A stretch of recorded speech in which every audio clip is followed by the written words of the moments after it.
Bonsoir. Vous avez donné une conférence sur cet institut parisien que vous dirigez. Pouvez-vous d'abord nous parler de la genèse de cet établissement qui a été créé par un souverain monégasque ?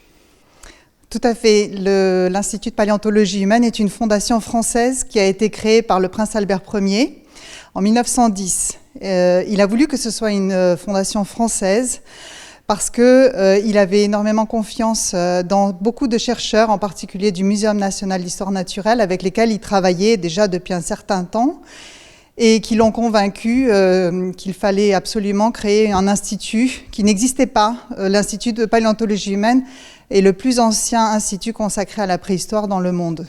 Et quel était l'objectif du prince avec cet institut, qui, on le précise, a rapidement été reconnu officiellement d'utilité publique ? Exactement, il a été reconnu d'utilité publique en 1910. Les objectifs, le prince Albert Ier s'est intéressé à la préhistoire depuis très jeune. Il s'est intéressé à l'ethnologie, il s'est intéressé à l'anthropologie. Et il a compris qu'il fallait faire des études exhaustives, il fallait aussi lutter contre des croyances, des idéologies. Et donc, il fallait donner des moyens à des chercheurs rigoureux dans lesquels il pouvait avoir confiance. Et donc, l'objectif de cet institut était de reconstituer l'évolution humaine, l'évolution des comportements, l'évolution des cultures. Et donc, cet institut a été conçu dans le but de devenir un vrai centre de recherche capable de fournir à ces chercheurs les moyens de travailler dans le monde entier, de rapporter des collections, de faire des analyses de laboratoire. Est-ce que sa vocation est toujours la même aujourd'hui ? Tout à fait. En fait, la préhistoire est un domaine qui est profondément transdisciplinaire et il faut faire des recherches, il faut lier beaucoup de disciplines ensemble pour comprendre un site archéologique et puis pour comparer ensuite les sites entre eux. Alors, on a besoin de beaucoup de ces disciplines.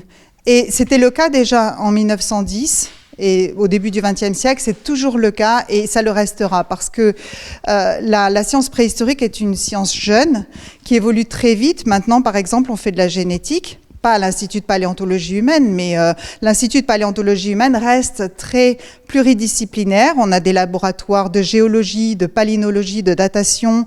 On fait de la recherche sur l'épistémologie. C'est en cela que l'Institut de paléontologie humaine reste tout à fait moderne, exactement dans l'esprit que le prince Albert Ier lui avait donné, qui reste très moderne.